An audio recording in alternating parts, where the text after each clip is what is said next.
Assalamualaikum. Waalaikumsalam warahmatullahi wabarakatuh. Salaman. Assalamualaikum warahmatullahi wabarakatuh. Waalaikumsalam warahmatullahi wabarakatuh.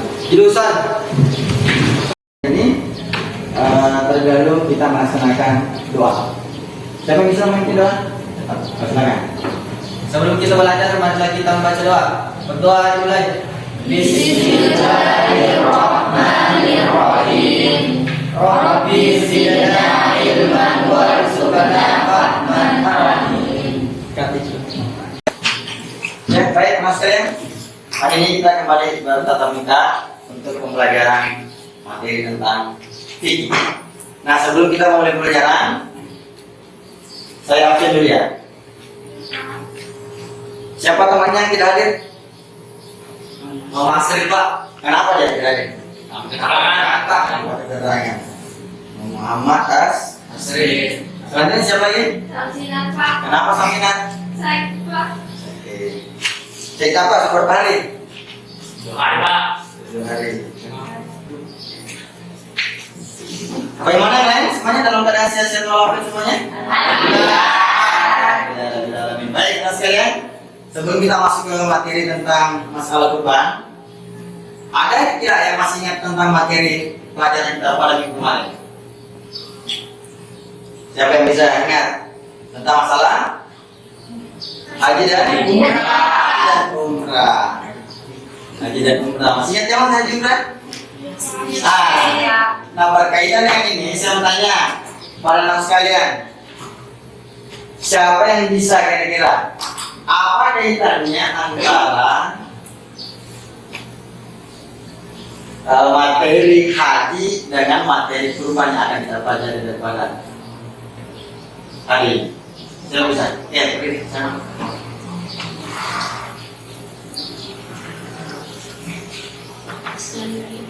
Ibadah kurban dilaksanakan pada bulan Dzulhijjah. Dan ibadah haji juga dilaksanakan pada bulan Dzulhijjah. Benar tidak? Nah. Ayo, Alhamdulillah. saya yang lain bisa mengaitkan antara haji dan umrah dengan kurban lainnya. Siapa lagi? Oke, silakan Rizka. Karena banyaknya sejarah-sejarah yang bertepatan pada bulan itu. Contohnya kisahnya Nabi Ibrahim yang membangun Ka'bah pada bulan itu. Oke, tentang apa?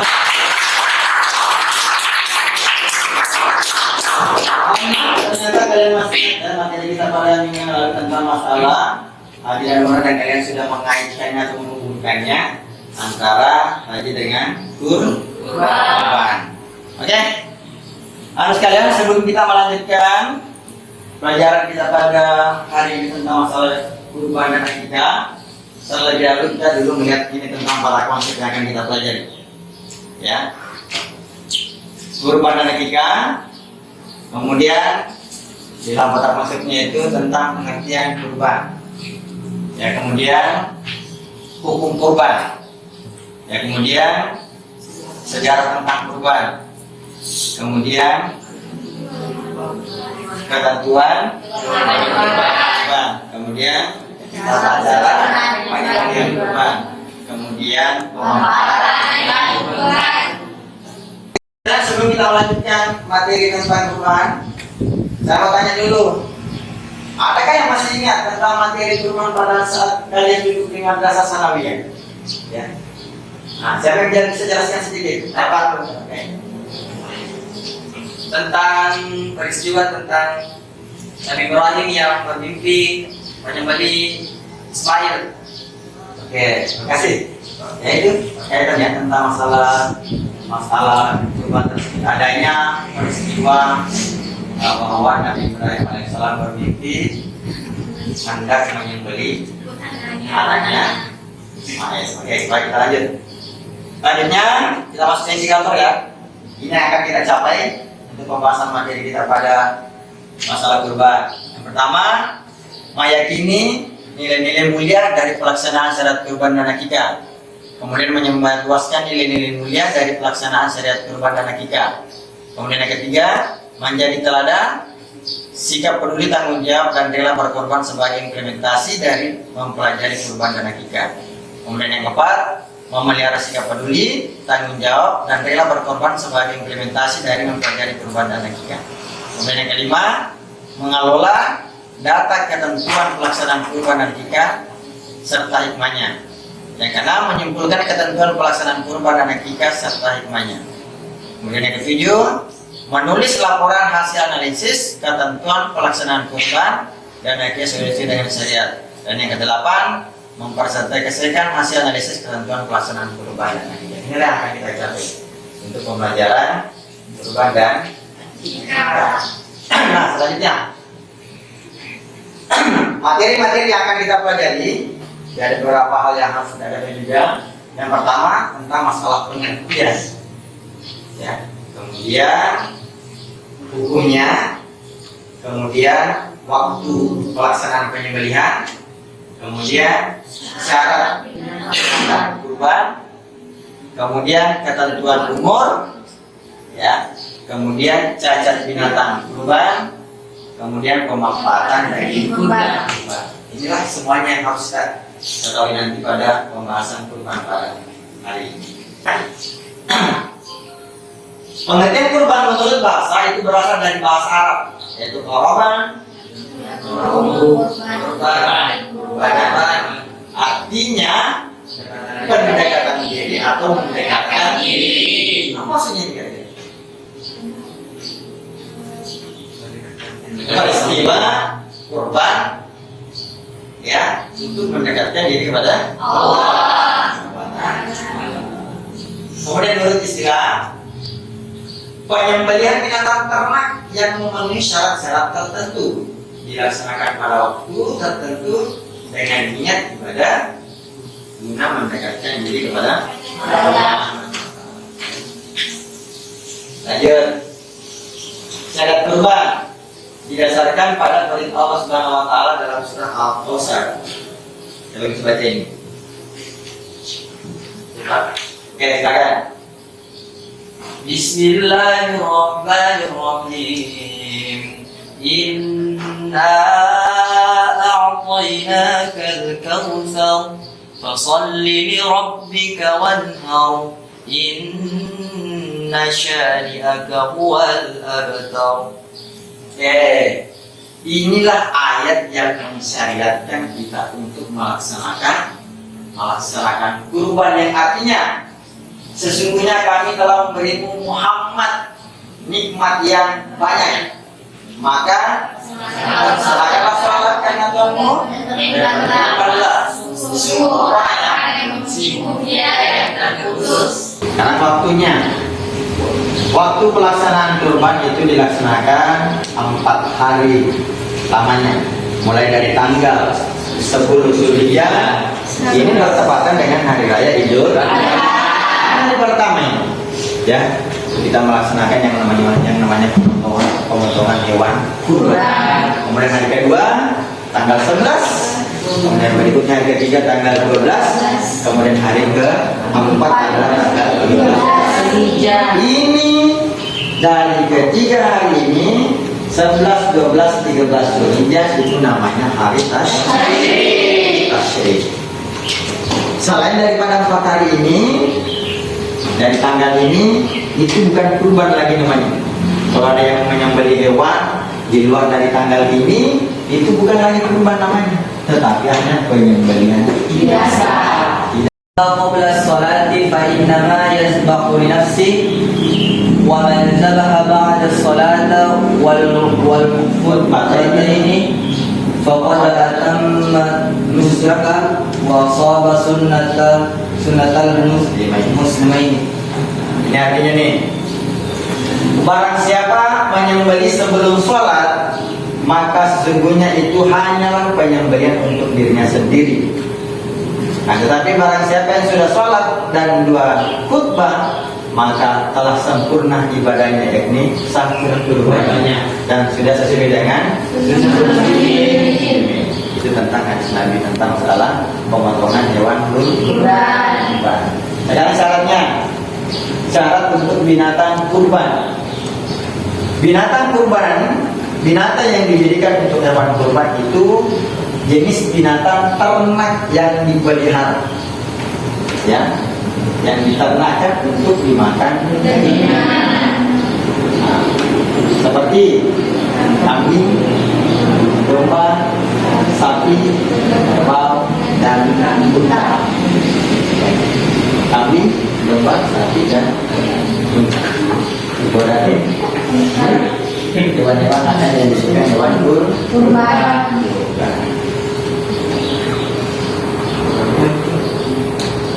Nah, ketentuan umur dari hewan tadi, ya. Hewan kurban dengan orang yang berkurban. Sampai sini ada pertanyaan? Sebelum kita lanjut ke sini. Mana lebih baik Pak, satu kambing atau 7? Mana lebih baik kurban 1 kambing atau 1 sapi 7 orang? Mana lebih baik? 1 kambing 1 orang ataukah 1 sapi 7 orang? Yang bagusnya itu tergantung dari keikhlasan orang tersebut. Kalau memang dia ikhlas hanya untuk kambing, ya, kita lanjutkan. Sunnah di dalam menyembelih binatang yang dianjurkan untuk menyembelih binatang kurban. Yang pertama, disunahkan pada menyembelih kurban itu harus menghadap kiblat, baik orang yang menyembelih ataupun yang hewan yang ada disembelih. Ya, dijelaskan ada orang yang menyembelih dan hewan yang dikurbankan itu harus bersih. Kemudian yang kedua, disunahkan menyembelih pada pangkal leher binatang. Kemudian yang ketiga, harus menggunakan alat yang tajam, boleh kumpul. Sebelum saya akhiri pertemuan kita pada hari ini, saya akan berikan tugas tiap-tiap kelompok, ya, yang nanti akan didiskusikan dalam kelompok tersebut. Nanti anak-anakku yang ada di sini membacakan hasil diskusinya, ya. Oke. Kita disuruh kerja untuk didiskusikan tiap kelompok. Nanti saya kasih waktu 5 menit untuk berdiskusi dengan teman kelompoknya masing-masing, ya, sesuai dengan lembar kerja yang ada, yang Bapak nanti sampaikan, yang Bapak berikan kepada kalian. Nanti tiap-tiap orang memaparkan atau membacakan hasil diskusi daripada kelompok tersebut. Oke, ya?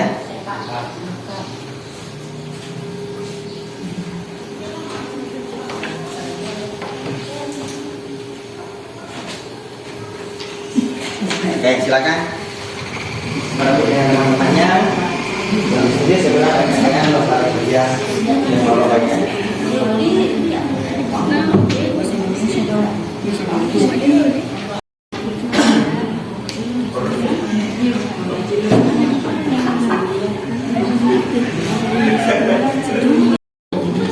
Aku beli macam cacat.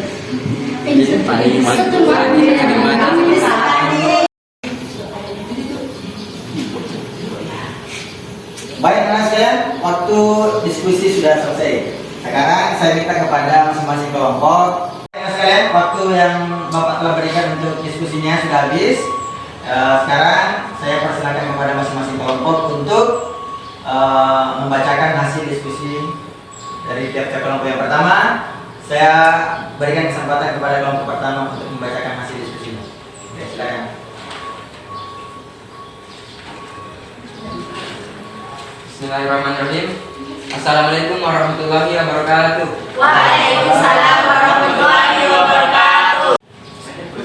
Baik, saya perwakilan dari kelompok 1 akan menyampaikan hasil diskusi kami, yaitu tentang syarat dan cacat binatang kurban. Yang pertama, syarat binatang kurban. Jenis binatang ternak yang dipelihara atau diternakkan untuk dimakan dagingnya, seperti kambing, domba, sapi, kerbau, dan unta. Dan yang kedua yaitu cacat binatang kurban. Cacat binatang kurban ada 4. Yang pertama, sakit mata, sakit-sakitan. Yang ketiga, sakit-sakitan, pincang kakinya. Dan yang terakhir, terlalu kurus dan terlalu tua. Sekian dari kelompok saya. Mohon maaf atas segala kekurangan. Wassalamualaikum warahmatullahi wabarakatuh.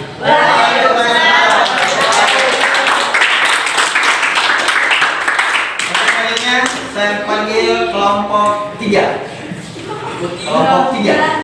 Assalamualaikum warahmatullahi wabarakatuh. Setelah diskusi dari kelompok 3 yang kami lakukan, kesimpulan yang kami peroleh dari pemampatan daging kurban yaitu daging kurban dibagikan sebelum dimasak kepada orang-orang yang berhak menerimanya. Daging kurban sebaiknya dibagikan kepada fakir miskin, ketentuannya yaitu 1. Sepertiga untuk yang berkurban, 2.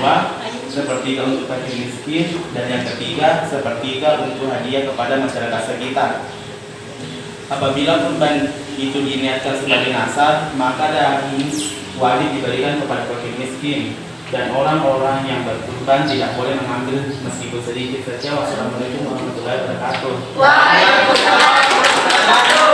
Hasil diskusi dari kelompok 3 tentang pemanfaatan daging. Selanjutnya kelompok terakhir, silakan. Baik, assalamualaikum warahmatullahi wabarakatuh. Waalaikumsalam warahmatullahi wabarakatuh. Saya perwakilan dari kelompok 2 akan membacakan hasil dari diskusi kami tentang sunnah menyembelih hewan kurban. Adapun hasil dari diskusi kami yaitu pada waktu menyembelih hewan kurban disunnahkan yang pertama melaksanakan sunnah-sunnah yang berlaku pada penyembelihan biasa seperti membaca basmalah, membaca sholawat, menghadapkan hewan ke arah kiblat, menggulingkan hewan ke arah busuk kirinya, memotong pada pangkal leher, serta memotong urat kiri dan kanan leher hewan. Yang kedua, membaca takbir. Yang ketiga, membaca doa sebagaimana diajarkan oleh Rasulullah. Adapun doanya, Allahumma taqabbal minna Muhammadin wa ali Muhammad wa min ummati Muhammad. Dan yang terakhir, orang yang berkurban menyembelih sendiri hewan kurbannya. Jika ia mewakili kepada orang lain, ia disunnahkan untuk hadir ketika penyembelihan berlangsung. Sekian, terima kasih atas perhatiannya. Assalamualaikum warahmatullahi wabarakatuh.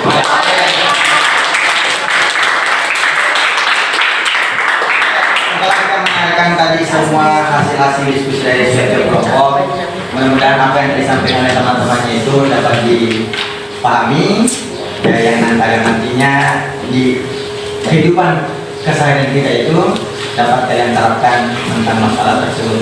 Oke, baik sekalian, mungkin sekian dulu pertemuan kita pada hari ini tentang materi kurban. Insyaallah akan kita lanjutkan pada materi berikutnya nanti tentang masalah akikah. Ya. Nah, sebelum kita menutup pembelajaran kita pada siang hari ini, mari kita bersama-sama untuk membaca doa. Dalam hal ini ayatul kursi yang dipimpin oleh teman tadi yang temannya Andi Muhammad atau Andi Muhammad. Kita berdoa. Saya menyampaikan kepada sekalian sebelum kita pulang ke rumah, saya mau wanti-wanti kepada sekalian, kita nanti pulang kalau anak sekalian membawa kendaraan jangan ngebut-ngebutan dan lain sebagainya ya, agar nantinya pada saat sampai di rumah kita sampai di rumah dengan selamat. Baiklah kita menutup pertemuan kita pada hari ini dengan mengucapkan wassalamualaikum warahmatullahi wabarakatuh.